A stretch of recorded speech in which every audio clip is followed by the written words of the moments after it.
बाहर से गरीब, अंदर से अमीर ससुराल।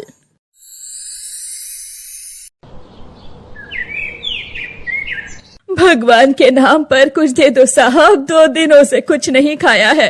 अरे 2 दिन से कुछ नहीं खाया है तो मेरे आगे क्यों आ रही है? जा कहीं और भीख मांग। ऐसी जगह भीख मांग जहाँ तुझे खाने को मिले। ऐसी जगह क्यों आई है जहाँ किसी को तुझ पर दया भी ना आए? ये कैसी बात कर रहे हो साहब? मेरे घर में 2 छोटे बच्चे हैं। अगर आज मुझे कुछ खाने को नहीं मिला तो मैं अपने बच्चों को क्या खिलाऊंगी? तू भूखी रहे या तेरे बच्चे भूखे रहे, मुझे उससे कोई मतलब नहीं है। मेरा पीछा छोड़ और हट यहाँ से। इतना बोलकर वो आदमी सुनीता को धक्का मारकर वहाँ से भगा देता है। सुनीता अपने हाथों में कटोरा लिए भीख मांग रही थी। वो अब वहाँ से दूसरी तरफ चली जाती है। थोड़ी दूर चलने पर उसे उसका बेटा विवेक नजर आता है और सुनीता विवेक के पास जाकर उससे कहती है, विवेक तेरे हाथ कुछ लगा? मेरा मतलब है किसी ने कुछ दिया क्या? कहाँ माँ, आज की दुनिया में कोई इतना दयावान नहीं है जो हमें इतनी आसानी से भीख दे दे। इतनी मेहनत मशक्कत कर रहा हूँ लेकिन फिर भी कोई हमें भीख देने को तैयार नहीं है। विवेक ये बात बोल ही रहा था कि तभी उसकी नजर एक बड़ी सी गाड़ी पर पड़ती है जो काले रंग की थी और चमक रही थी। उस गाड़ी को देखकर विवेक तुरंत अपनी माँ से कहता है, माँ जल्दी से दूर हटो, उधर देखो एक बड़ी सी गाड़ी आ रही है। मैं बेचारा बनने की कोशिश कर रहा हूँ और तुम दूसरी जगह जाकर भीख मांगो। विवेक की बात सुनकर सुनीता तुरंत ही अपने बेटे से दूर हो जाती है। विवेक अब बेचारा बनकर उस गाड़ी के आगे खड़ा हो जाता है।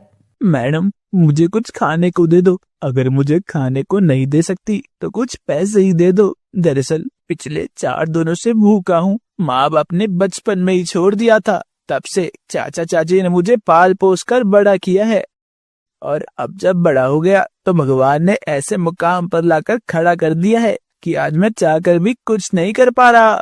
विवेक की ऐसी बेबसी देख गाड़ी से उतरी काजल को उस पर दया आ जाती है। तुम्हारा नाम क्या है और इस तरह तुम सड़क पर भीख क्यों मांग रहे हो? तुम देखने में अच्छे खासे हो, अच्छे घर के लग रहे हो, लेकिन फिर भी ये लाचारी। फिलहाल तुम मेरे साथ मेरी गाड़ी में बैठो, मैं तुम्हें कुछ खिला कर लाती हूँ और तुम्हें कुछ नए कपड़े भी दिलवा देती हूँ। काजल की बात सुनकर विवेक अब उस गाड़ी में बैठ जाता है और उसे बताते हुए कहता है, मैं जानता हूँ मैडम कि मैं दिखने में अच्छा हूँ और अच्छे परिवार का भी लग रहा हूँ, लेकिन सच बताऊँ तो मेरे चाचा चाची बहुत खराब हैं। आज मैं जिस हाल में हूँ मैं उन्हीं की वजह से हूँ, क्योंकि उन्होंने मेरा घर और मेरी जमीन सब कुछ छीन लिया। तुम चिंता मत करो, मैं हूँ ना, मैं तुम्हें अपनी कंपनी में काम दूंगी। अच्छा अब तुम ये बताओ तुम्हारा घर कहाँ है? काजल की ऐसी बातें सुनकर विवेक हक्का बक्का रह जाता है और मानो कुछ देर के लिए उसकी आवाज उसके गले में ही फंस जाती है, पर जैसे तैसे वो बहाने बनाकर बात को टाल देता है। विवेक को अपनी बातों में फंसा देख काजल उसे एक अच्छे रेस्टोरेंट में ले जाती है और ढेर सारा खाना खिलाती है। विवेक मन ही मन खुश हो रहा था कि उसकी बेचारी वाली एक्टिंग काम कर गई। खाना खिलाने के बाद काजल उसे कुछ नए कपड़े भी दिलवाती है और कहती है, विवेक अब तुम अपने घर का पता बताओ ताकि मैं तुम्हें तुम्हारे घर छोड़ सकूं।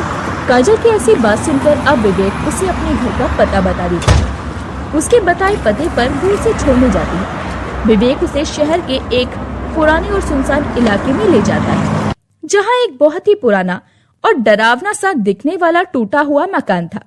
बाहर से देखने पर वो ऐसा लग रहा था जैसे वो बरसों से खाली पड़ा हो। उस मकान के पास पहुंचते ही विवेक काजल से कहता है, बस मैडम यहीं तक, यह मेरा पुराना पुश्तैनी घर है। अब यहाँ पर ही मेरे गरीबी के दिन कट रहे हैं। विवेक तुम फिक्र मत करो, सब ठीक हो जाएगा। जैसे ही काजल की गाड़ी वहाँ से जाती है, विवेक भारी पुराने दरवाजे को धक्का देकर अंदर घुसता है। अंदर का नजारा एकदम अलग था। वहाँ कीमती मार्बल, झूमर, आलीशान सोफे लगे हुए थे और वहाँ उसकी माँ सुनीता रेशमी गाउन पहने बैठी थी। शाबाश बेटा, आखिर तू उस अमीरजादी को यहाँ तक ले ही आया। बस ध्यान रखना, उसे रत्ती भर भी शक नहीं होना चाहिए कि हमारा घर जो बाहर से खंडर है वो अंदर से एक महल है। जब तक वो शादी करके यहाँ नहीं आ जाती, ये राज राज ही रहना चाहिए। फिक्र मत करो माँ, वो तो मुझ पर आग बंद करके भरोसा करती है। आगे आगे देखो आपका ये बेटा क्या क्या करता है। वह अब उसे घर की बहू बनाकर ही छोड़ेगा। विवेक की बातें सुनकर अब दोनों माँ बेटे जोर जोर से हंसने लगते हैं। ऐसे ही समय गुजरता है और विवेक की मजबूरी पर काजल का भरोसा इतना पक्का हो गया कि उसने विवेक के आगे शादी का प्रस्ताव रख दिया। विवेक मुझे तुमसे कब प्यार हो गया मुझे पता ही नहीं चला। लेकिन मैडम आप जानती है ना कि मैं कितना गरीब हूँ। एक समय में रोड पर भीख मांगा करता था, लेकिन आज आपकी दया से मैं कुछ पैसे कमा लेता हूँ। यहाँ तक कि आपने मेरे घर को भी देखा हुआ है। आप इतनी अमीर महलों में रहने वाली, आप मेरे घर में कैसे रह पाओगे? और तो और आप अपने माता पिता को हमारी शादी के बारे में कैसे मना पाओगे? उसकी चिंता तुम मत करो विवेक, मैं हूं ना, मैं सब कुछ अच्छे से संभाल लूंगी। इतना बोलकर काजल अब अपने घर चली जाती है और अपने घर वालों से विवेक की बात करती है। पहले तो घर वाले मना करते हैं, पर क्योंकि काजल अपने घर की एक लौती लड़की थी, इसीलिए वो उसकी शादी के लिए मान जाते हैं। इस तरह काजल ने विवेक से शादी कर ली। शादी के बाद काजल विदा होकर उसी पुराने जर्जर मकान के सामने पहुंची। काजल को लगा था कि उसे अब एक गरीब और टूटे हुए मकान में रहना होगा, लेकिन जैसे ही उसने घर के अंदर कदम रखा उसके होश उड़ गए। ये क्या है विवेक? बाहर से तो ये घर गिरने वाला लग रहा था, लेकिन अंदर से यहाँ तो सब कुछ सोने की तरह चमक रहा है। ये महंगे झूमर, ये मखमली सोफे, क्या मैं कोई सपना देख रही हूँ? नहीं बहू, ये हकीकत है। दरअसल हमने इस घर को बाहर से ऐसा इसीलिए रखा ताकि किसी की नजर न लगे और लोगों को लगे कि हम गरीब हैं। दुनिया बहुत खराब है। अगर लोगों को हमारी अमीरी का पता चल जाए तो वो हमें चैन से जीने नहीं देंगे।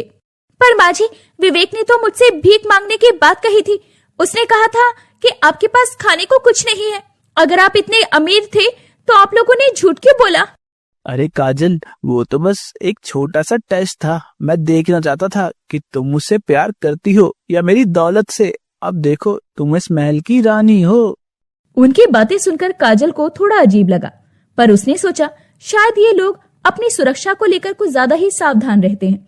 लेकिन जैसे जैसे दिन बीतते हैं, काजल को समझ आने लगा कि ये कोई टेस्ट नहीं बल्कि एक गहरी साजिश थी। उसने देखा कि विवेक और सुनीता अक्सर बंद कमरे में बैठकर उसके पिता के बिजनेस और जायदाद को हड़पने की बातें करते थे।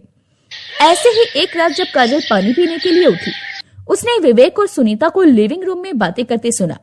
वो अपनी गरीबी के अगले शिकार की बात कर रहे थे। माँ, एक बार काजल के पापा इस वसीयत पर साइन कर दे, फिर हम ये महल खाली करके गायब हो जाएंगे और काजल को इसी बाहर वाले खंडर में सड़ने के लिए छोड़ देंगे। उसे क्या ही पता हम ऐसे कितने अमीरों को लूट चुके हैं। सही कहा बेटा, बाहर का खंडर हमारा सबसे बड़ा हथियार है। ये सुनकर काजल के पैरों तले जमीन खिसक गई। उसे समझ आ जाता है कि उसका गरीब पति असल में एक शातिर लुटेरा था। उसने तुरंत अपने फोन से उनकी बातों का वीडियो बनाया और अपने भाई समीर को सब बता दिया। इससे पहले कि विवेक कोई नई चाल चल पाता, समीर पुलिस और काजल के पिता के साथ घर का दरवाजा तोड़कर अंदर आ गया। धिक्कार है, तुमने मेरी बेटी की मासूमियत का फायदा उठाया। विवेक, तुम्हारी इस अंदरूनी अमीरी ने ही तुम्हारी असलियत की पोल खोल दी। अब जेल में जाकर अपनी गरीबी का नाटक करना। विवेक और सुनीता जेल पहुंच गए। काजल ने उस धोखे के घर को हमेशा के लिए पीछे छोड़ दिया।